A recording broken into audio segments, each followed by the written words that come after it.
Good morning, bonjour, buenos dias. Well, we have to learn this in Portuguese as well because this morning I'm going to talk about Portuguese right at the end. It's Tom Padula from TomPadulaTV on YouTube and Insenia Booksellers.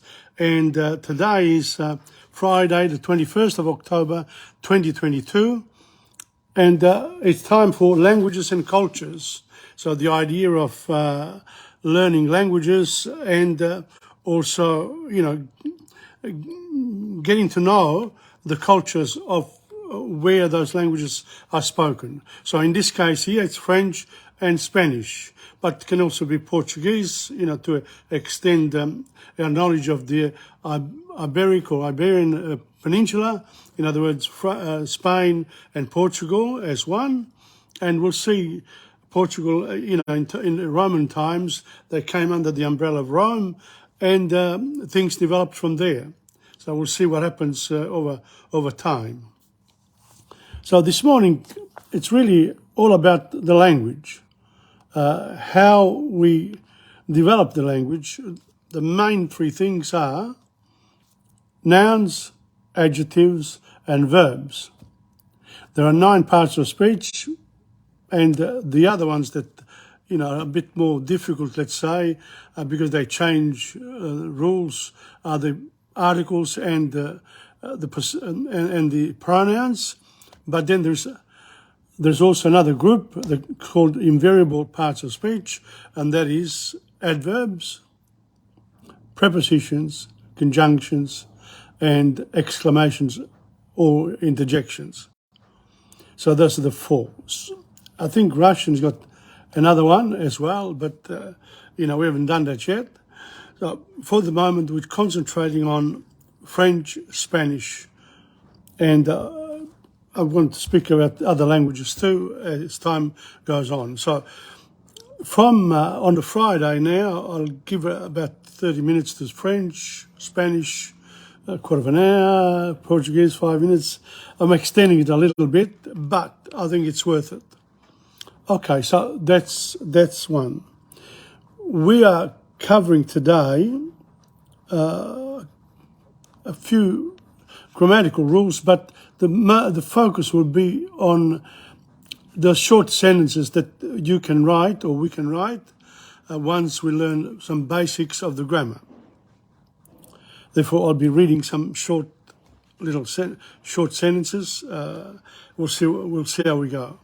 And also a bit of reading, extending the reading in French with what I would like people to do is to actually revise Simone for Bonne Impression et les femmes parlent trop in my previous programs here online. So you can access those as well on insenia.com in the blog section.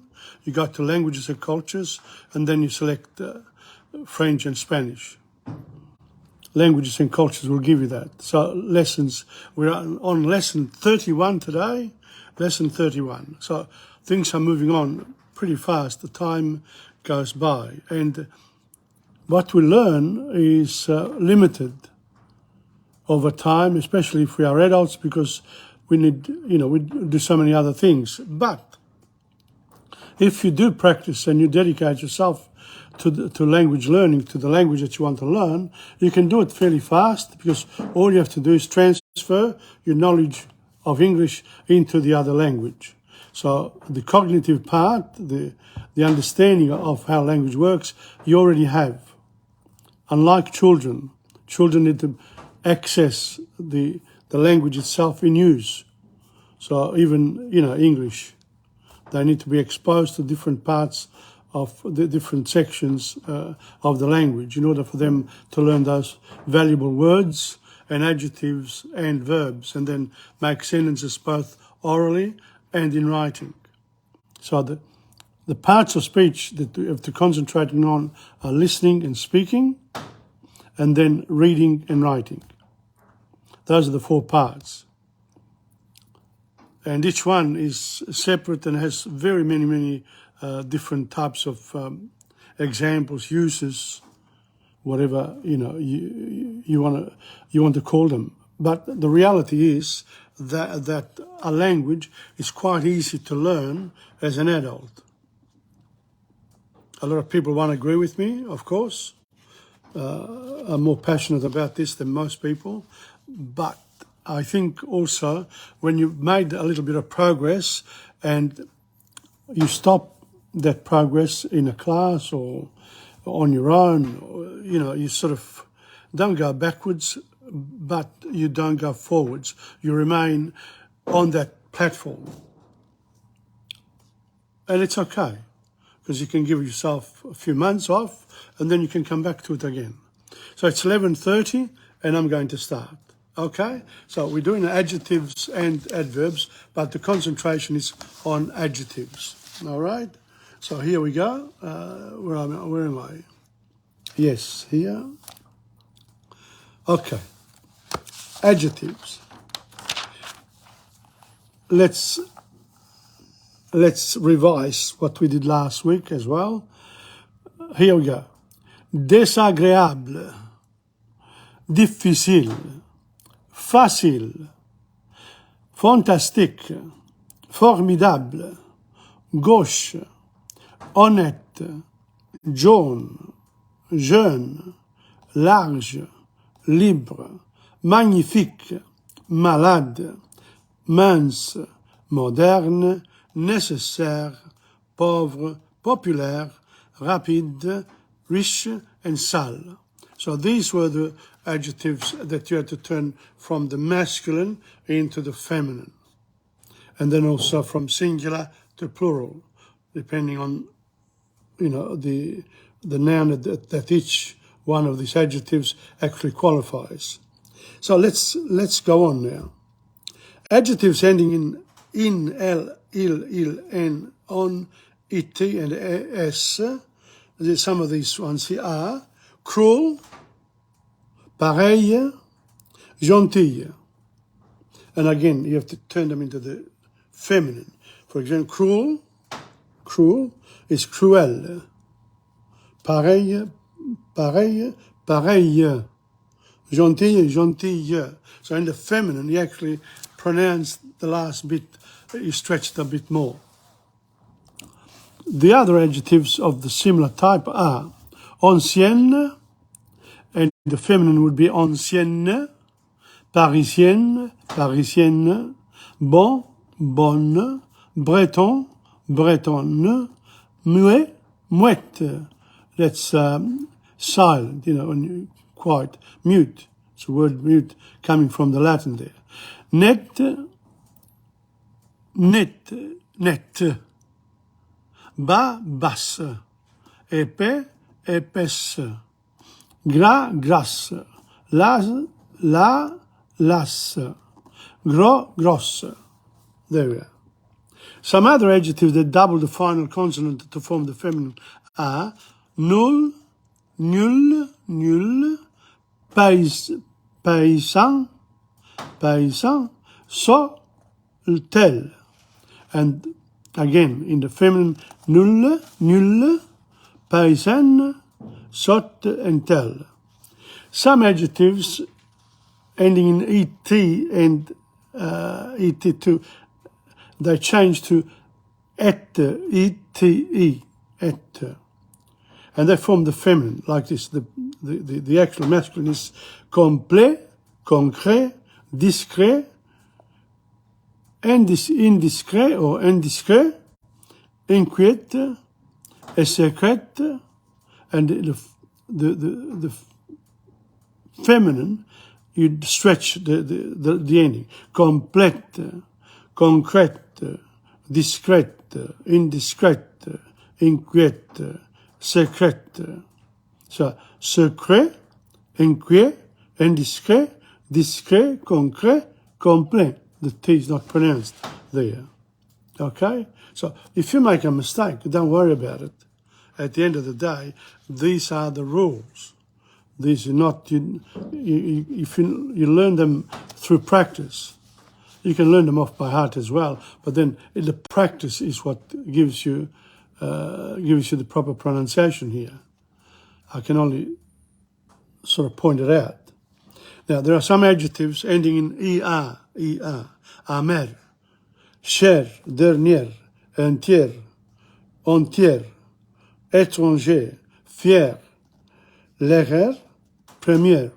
And the feminine would be amère, chère, dernière, entière, étrangère, fière, légère, première. So there are some exercises here.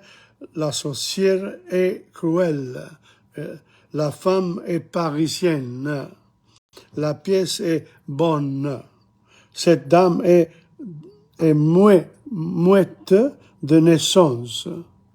La sauce est épaisse.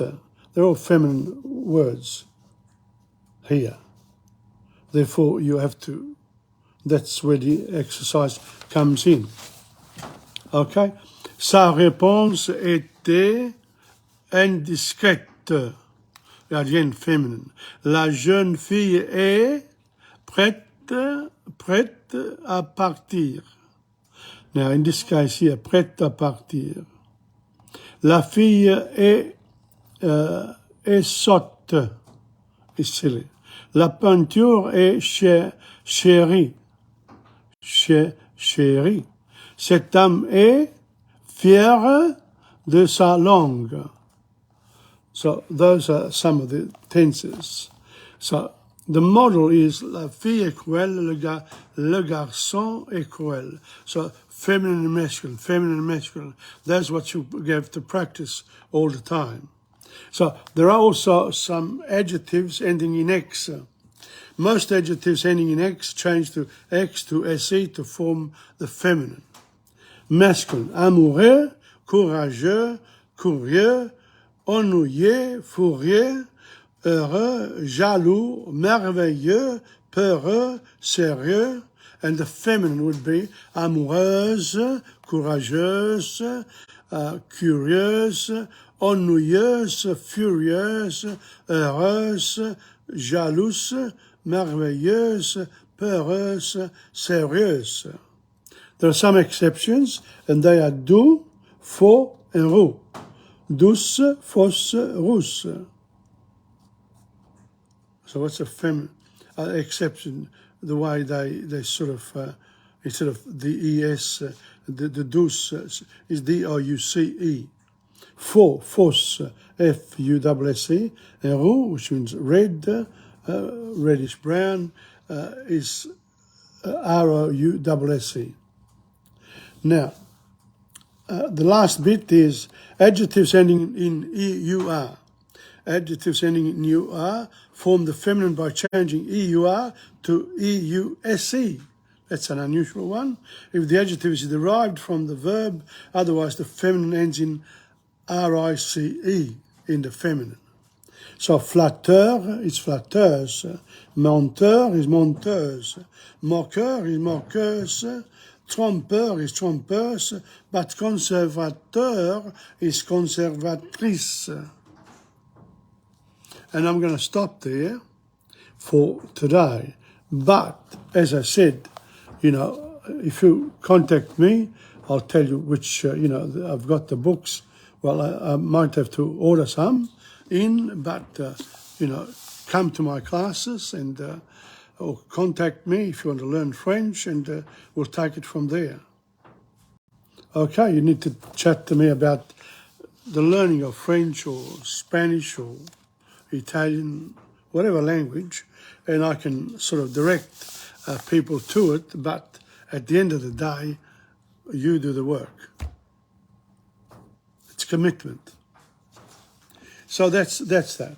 Now, the next bit is reading. As I said, reading is important. Now, in terms of reading in a group, these are the books here that I've already done online. So you want them, you have to, access them either through what I've done or just by contacting me again. Okay, now this one here is from another book that I have plenty of copies of, Conte Sympathique. Beautiful book, beautiful short stories in French. They're not difficult, and they also, they also have question and answers, a few exercises which an adult would do very quickly and very well. L'ennemi de l'État, number 1. It's a 2-part story. Because last week we did La Pitié, if you remember. Monsieur le consul, je ne sais pas pourquoi on m'a amené devant le tribunal de Bordeaux. Now I'll try to, I'll read it first. Je ne sais pas pourquoi on m'a frappé, pourquoi on m'a cassé la jambe et le bras.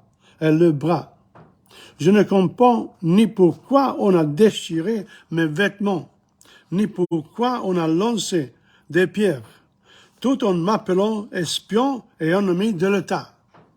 J'étais tellement heureux d'avoir l'occasion de visiter ce beau pays. Vous savez, aux États-Unis, on voit dans les revues l'élégance et la beauté de la France. La France, pour moi, c'était la mode, la bonne cuisine et le bon vin. Pour moi, le meilleur vin, c'était le vin français. À la télévision, il y a un acteur distingué qui tient une bouteille de vin rouge à la main. Welcome to Assunta Lombardi and Angela Email. Il regarde l'étiquette, il verse le vin dans un verre à vin très délicatement. La musique commence. Il lève le verre lentement. Il admire la couleur et les yeux fermés, il sent le vin. Il en boit une petite gorgée qu'il semble savourer un peu avant de l'avaler. La musique monte en crescendo et l'acteur dit « Magnifique! Quelle joie, quel plaisir dans un petit verre! Moi, je voulais simplement apprendre l'histoire de cette boisson dont les Français disent un repas sans vin et une journée sans soleil. » That's a beautiful saying. Un repas, a meal without wine is like a day without the sun. Isn't that beautiful?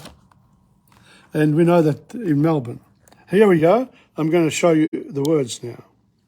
What can we do with this? This is l'ennemi de l'État. If you want to learn French, you can have, contact me about this book and just look it up online. Insegna.com and go to French. And, you can order it and pick it up later, or I'll send it to you, whatever you want to do. The only thing is I've had to put up the flat rate on for sending books out because postage has become very expensive. They've added on, the insurance on it and also the tracking. And plus there are costs of me delivering the book, doing all this and going to the post office, etc. So there's a bit of work involved and if it's in bulk, it's not that expensive. But if it's one book, it is expensive. And as I said, as I reflected, it's a service at the end of the day, and it depends on whether you can, you can do it. Otherwise, do it. But if you need my assistance, I'm here. Okay, I'll give you my number too. TomPadula, 0403 279 484. Okay, and if you can't catch me, I'll leave a message and I'll ring you back. I always ring back. Okay.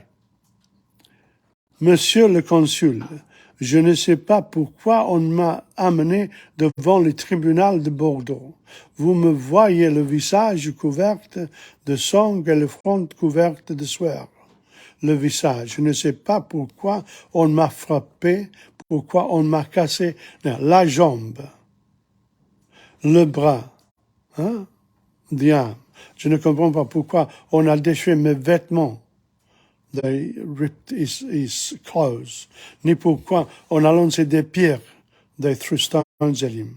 Tout en appelant espion et ennemi de l'État and calling me a spy and and someone who doesn't like the country and the laws, etc., okay, is an enemy of the state. But I haven't done anything. That's, he's in front of the tribunal. So these ones here, once you pick out the words, look them up, and away you go. But initially, just read the whole lot. See how many words you can actually pick up, even though you've never done French before. L'État, l'ennemi, the enemy, the state, etc. And then there are also exercises.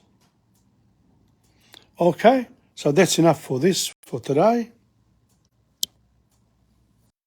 I'll just give you an idea. At the end of the day, it's up to you to actually then continue that. Now, I have to spoil myself a little bit here. Too much grammar. Okay, so the last week I did des yeux and l'avion rose. This week we're going to do again non, rien de rien. Non, je ne regrette rien, ni le bien qu'on m'a fait, ni le mal. Tout ça m'est bien égal. Non, rien de rien. Non, je ne regrette rien. C'est payé, balayé, oublié. Je me fous du passé. There you are. Non, rien de rien. Non, je ne regrette. So you can't really see it properly like this. You can look it up in your iPhone and you look up Rien de rien by Edith Piaf. The lyrics, you have to write lyrics and you get it in front of you. And then you can sing. Okay? Non, rien de rien. Non, je ne regrette rien. Ni le bien qu'on m'a fait, ni le mal. Tout ça m'est bien égal. Non, rien de rien. Non, je ne regrette rien. C'est payé, balayé, oublié. Je me fous du passé. Avec mes souvenirs, j'ai allumé le feu. Mes chagrins, mes plaisirs, je n'ai plus besoin de balayer les amours. Avec leurs trémolos, balayer pour toujours. Je repars à zéro. Non, rien de rien, non, je ne regrette rien, ni le bien qu'on m'a fait, ni le mal, tout ça m'est bien égal. Non, rien de rien, non, je ne regrette rien. Car ma vie, car mes joies, aujourd'hui, ça commence avec toi.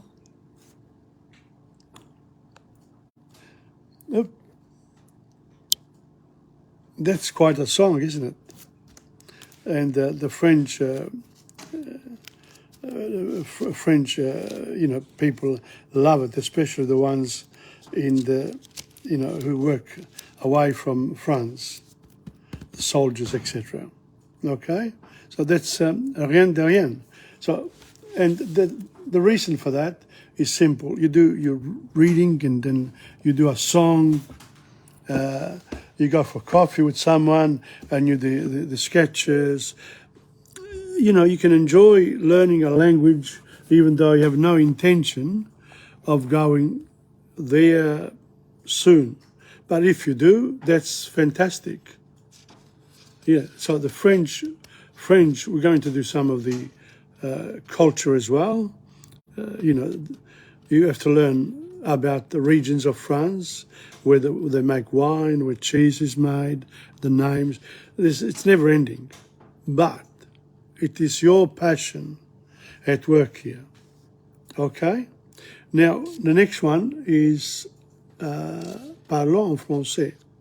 Okay. And just say after me. Voici des allumettes. Prenez-les, mademoiselle. Prenez-les, or les lunettes, the glasses. Qu'est-ce que vous avez fait? What have you done? J'ai pris les allumettes. I've got some allumettes.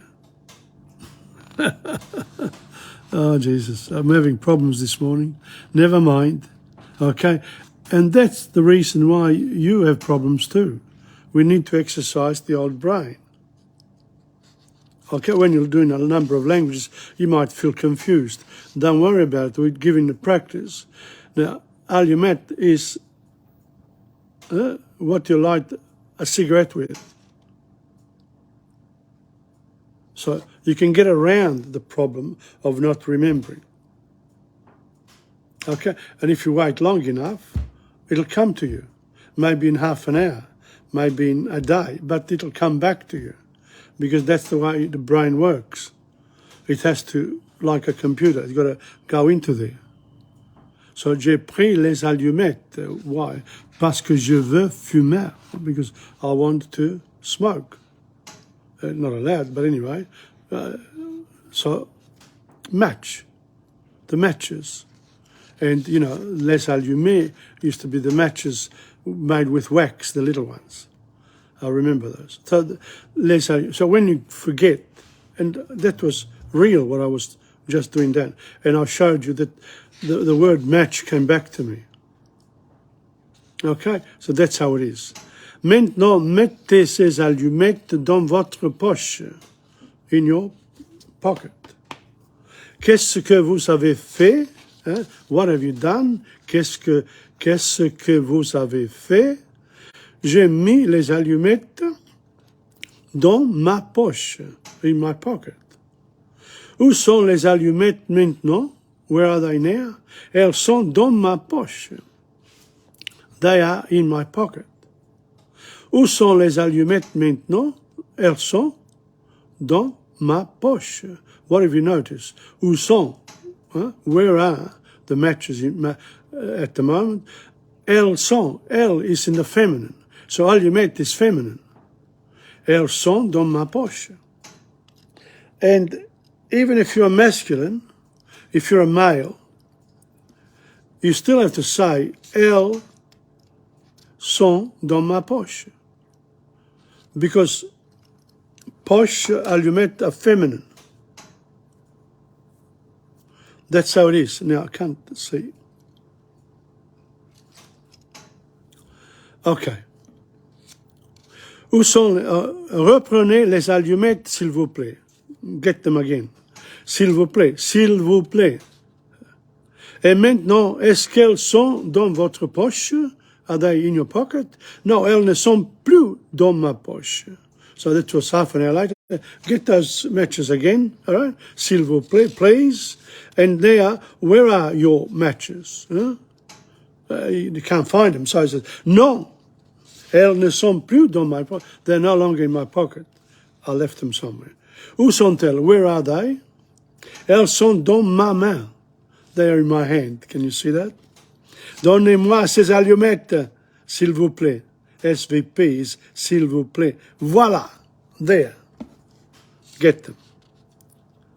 That's beautiful. It's, it's an exercise that people can do. And that's the way they want me to teach French. But then I want to go into languages and how the language works and what does it do and what do you have to do, etc., etc., etc. And people get bored with my digressions. But they are so important because when you concentrate too much or just on one thing and you forget the whole, you really haven't understood. And a lot of people fall into the trap. When you're doing something, it's part of a whole system. And understanding the system is important. For example, a child is cooking with you. They cook, they got everything there. Okay? And I want to teach my grandchildren. And they think, oh yeah, that's how you make your your soup or whatever, and everything is there. But before you get to that stage, you have to do a lot of work. You have to go to the supermarket and buy the stuff. And if it's not there, you have to chase it up somewhere else. So there's a lot of work before you actually get to the bit of preparation. It's sort of preparation and then execution, and then the enjoyment comes after you're able to do it. Alors, quand je veux parler en français avec vous, maintenant, je sais que je peux maintenir une conversation simple, mais je suis un professeur de la langue française, je la connais bien, mais mon français, ce n'est pas en pratique tous les jours. Alors, j'ai besoin de pratiquer la langue. So even me, I've come back to French after having studied at university, and many people do, and you want to speak in French, but you haven't spoken French to anyone. So, and you still have that love in you. So what do? Now, if you don't answer these questions here, you practice here means nothing. And you have to have an aim in mind as well. Do you want to? So if you aim to speak French, okay, well, if you can't go to France, go to one of the French theatre companies here in Melbourne, to one of their plays. Go to watch a film, do some songs. That's what I'm saying. So understanding the whole and then concentrating on the actual learning. Okay, it's 11:56, not bad. Ok, voici de l'allumé, prenez-les, mademoiselle, qu'est-ce que vous avez fait? J'ai pris les allumettes, maintenant mettez ces allumettes dans votre poche. Qu'est-ce que vous avez fait? J'ai mis les allumettes dans ma poche. Où sont les allumettes maintenant? Elles sont dans ma poche. Reprenez les allumettes, s'il vous plaît. Et maintenant, est-ce qu'elles sont dans votre poche? Non, elles ne sont plus dans ma poche. Où sont-elles? Elles sont dans ma main. Donnez-moi ces allumettes, s'il vous plaît. Voilà. And actually, I was hoping to do more. I might just finish it off. Et continuez à pratiquer la substitution d'abord avec les noms au pluriel indiqués en marge, puis passer au singulier avec une allumette, in other words, what they're saying here, practice what we've just done, changing from singular to plural, masculine to feminine, etc. Okay, the substitution des déterminants, so this is the substitution, yeah, there. That's where the substitutions occur. Again, it's very difficult. Unless you have the resources in front of you, you cannot learn it properly. And if you have the resources, these are the ones that I'm using now online, you should, plus I have my own other ways of doing things, but, these are resources for the teaching of French. Illustrations, there are illustrations on page 155 of the book. So, and then ask the questions. I'm just going to read the questions, not show you anything, or even I'm just going to give you a conversation on the images. Où sont ces jeunes gens? Ils sont sur le pont d'un bateau. Qu'est-ce qu'ils font? Ils jouent au ping-pong. Qu'est-ce que le jeune homme écrit au tableau? Il écrit des nombres. Quelle est la signification de ces nombres? Chaque nombre représente le nombre des points de chaque joueur. Où est-ce que la jeune fille a mis la raquette et les balles de ping-pong?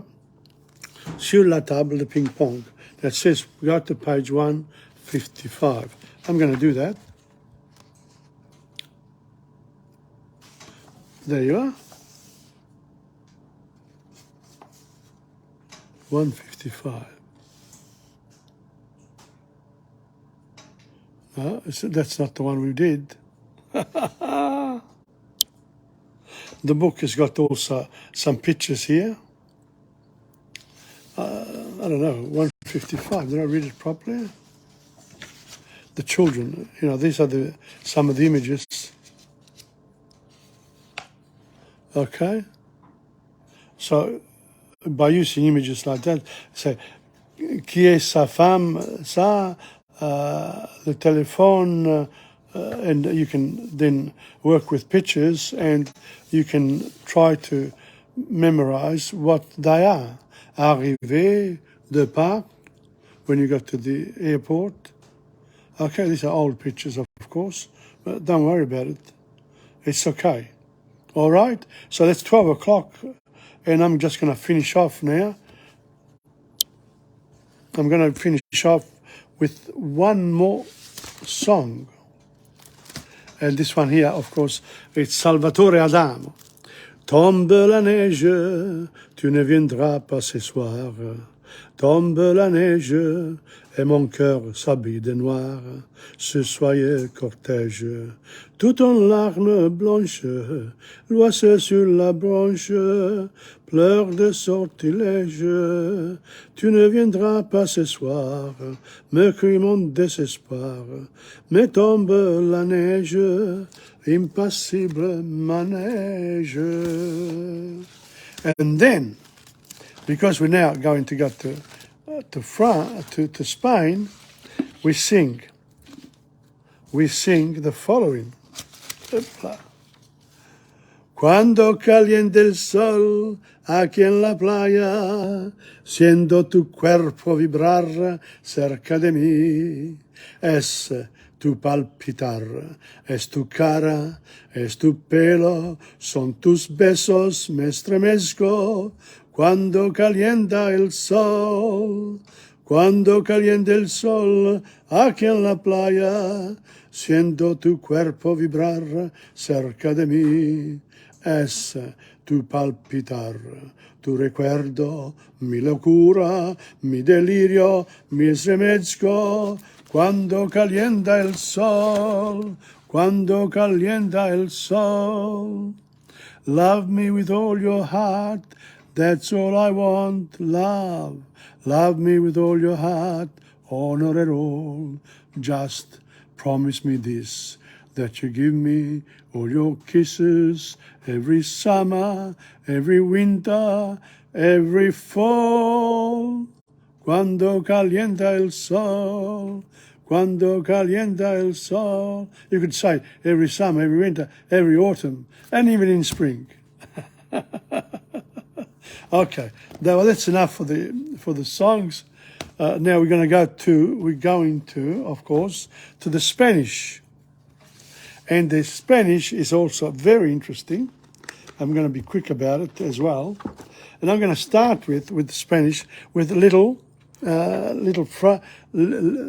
did I want to do? Let me see. I wanted to read you, because we did the singular and plural, masculine and feminine.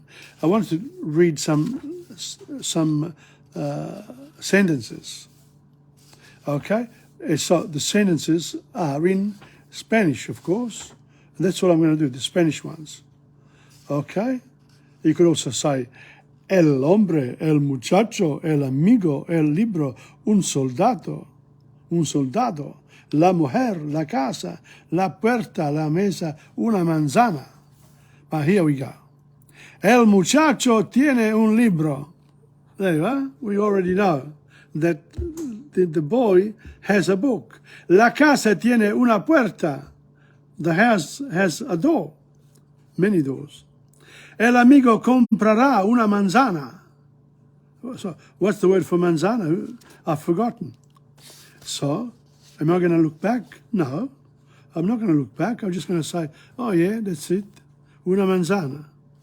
Then eventually you get there. No, tiene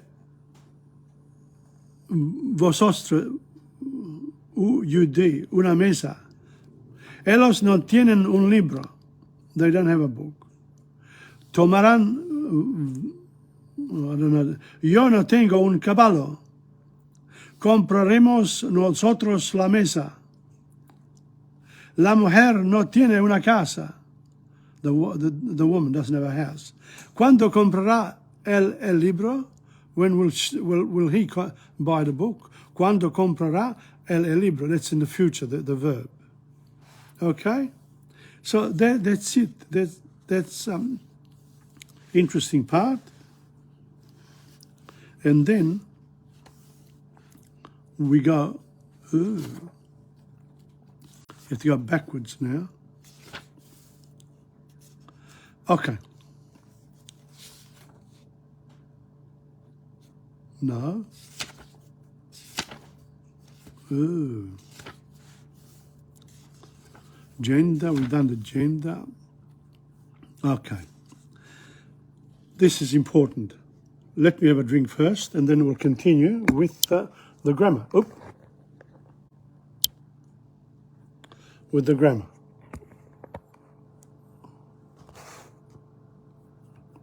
Cheers. I need a drink, otherwise my voice gonna...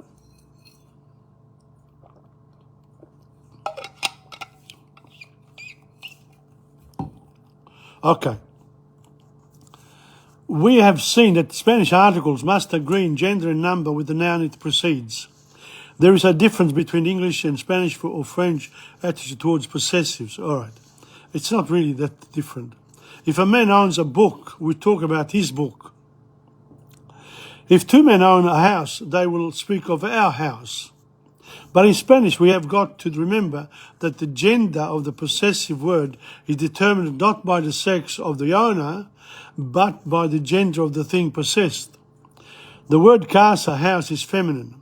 Therefore, just as the article used with it must be feminine, so must the possessive adjectives, whatever the sex of the owner is.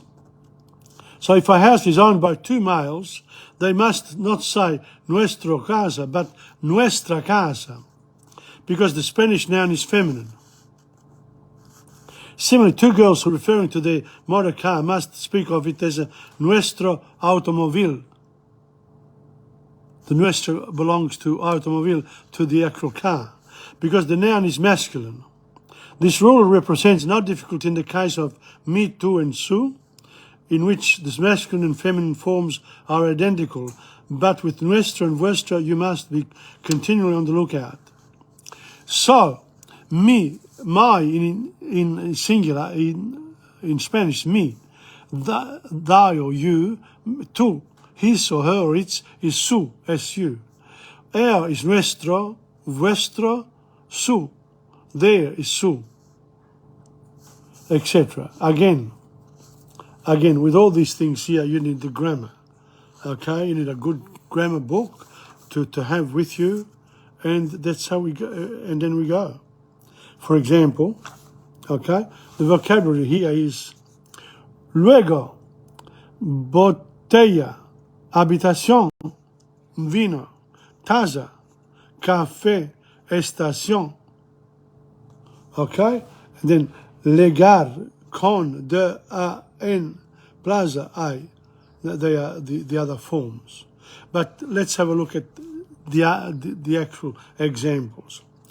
En el centro de la ciudad hay una plaza. In the center of the city there is a square, a piazza. El tren le guarda luego a la estación. El hombre toma una taza de café con sus amigos. Tomar, you have to look it up. But el hombre, we know that it's a boy or the man. Una taza is the cup. De café is coffee. Con sus amigos, with his friends. So, toma una taza. So, presumably, that toma is drinking it, or is having it. He's having a cup of coffee with his mates. Nuestro rey, a king, tiene un palacio en la ciudad, has a palace in the city. Tenemos 15 libros. We have 15 books. So if you know the verbs, the nouns, unos, dos, tres, cuatro, cinco, seis, siete, 8, 9, 10, 11, 12, 13, 14, 15, ¿sí? 15 libros. El general llega en el tren con su mujer. So I know general in the train with his wife. And lega, what does that mean? And I've seen it before, but I don't remember. So what do you do? Can you see the problem here? Okay, let's go on. Now, actually, I'm going to stop there. I'm going to stop there because I wanted to do something else. Time is running away. Maybe I'll just continue with this and I won't do the other two things that I had intended to do. Okay, and this time I'm just going to read the rest of the sentences. El general lega en el tren con su mujer, tiene su botella de vino. Yo hablaré a mis amigos, no tiene mi sombrero. No tiene vosotros. En la estación de nuestra ciudad hay 10 trenes.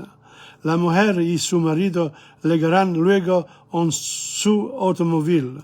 En la plaza de nuestra ciudad hay una iglesia. Tenemos en nuestra casa 10 habitaciones. Cuando llegaremos a Madrid, tiene los libros de mi amigo. Él comprará la casa de vosotros, whatever. No hay una agua en mi botella. Mi amigo y su mujer tienen una casa en la plaza de la ciudad. So you should know a lot of the words there, and you can make a list of them and keep them for later. Okay? Now, I think I'm just going to sing Historia de un Amor and we finish with Spanish. I've had enough now. So we'll do this one here. Okay? Ya no estás más a mi lado, corazón. Here we are. Ya no estás más a mi lado, corazón. Y en el alma solo tengo soledad. Y si ya no puedo verte, porque Dios me hizo quererte para hacerme sufrir más. Siempre fuiste la razón de mi existir. Adorarte para mí fue religión. En tus besos encontraba el calor que me brindabas, el amor y la pasión. Es la historia de un amor, como no hay otro igual, que me hizo comprender todo el cielo, todo el mal, que le dio luz a mi vida, apagándole después. Ay, qué vida tan obscura. Sin tu amor no viviré, ya no estás más a mi lado, corazón, y en el alma solo tengo soledad. Y si yo no puedo verte, porque Dios me hizo quererte para hacerme sufrir más.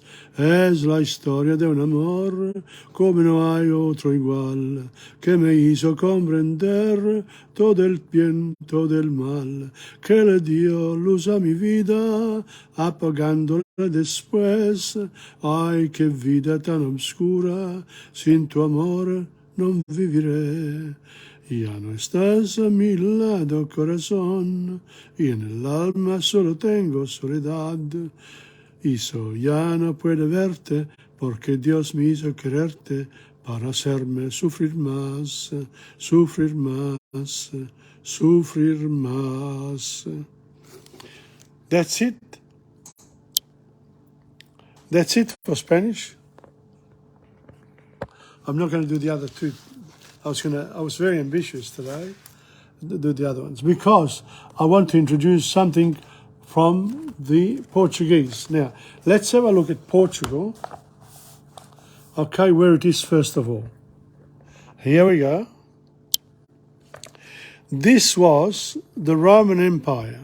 See that? This is the Iberian Peninsula, this one here. okay? And where Galicia is, Lusitania, that's where Portugal is. Galicia and Lusitania, from the Roman times. Okay, notice this is from a book, a Portuguese book. Look at this. Com a Revolução Republicana, Roma iniciou a sua fase de expansão entre o século I avanti Cristo, o século II dopo Cristo, after Christ. As conquistas romanas atingiram a sua máxima extensão. So between the 1st century before Christ and the 2nd century before Christ, Rome had conquered everything, all the lands. And so that's where, okay, that's where Portugal fits in the old days. Okay, and that's all I'm going to do today for Portugal. All right, and you know, I get tired as well, but I also have other things to do today, and I just want to say just how much fun I'm having here at insegna.com in the warehouse, because I'm surrounded with so much knowledge and so many resources. And you have a home, get yourself full of books. Choose the language you want and go for it. If you need a hand with the selection of materials, again, I'm here. And on that note, thank you very much. Gracias. Merci. Au revoir. À la semaine prochaine from Tom Padula of TomPadulaTV on YouTube and Insegna Booksellers. Adios.